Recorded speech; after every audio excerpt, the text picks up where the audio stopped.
Hello, fellow time travelers. We are in front of the Southern White House, which is where Truman was for part of his presidency. And I'm going to talk just briefly about how he overlaps with George Washington.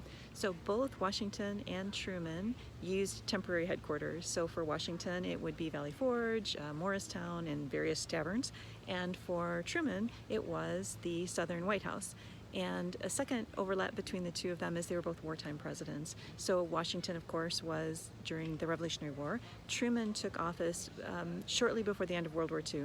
So Germany would surrender about a month later, and then 3 or 4 months after that, Truman would make the difficult decision to drop the bomb on Hiroshima and Nagasaki, and then shortly after that was the end of World War II.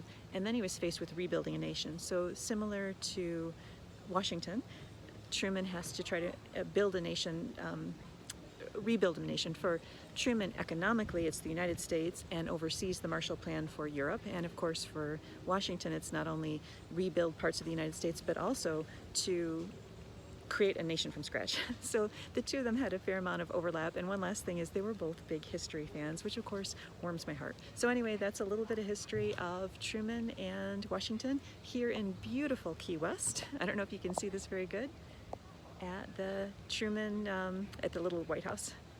Thanks for traveling with me.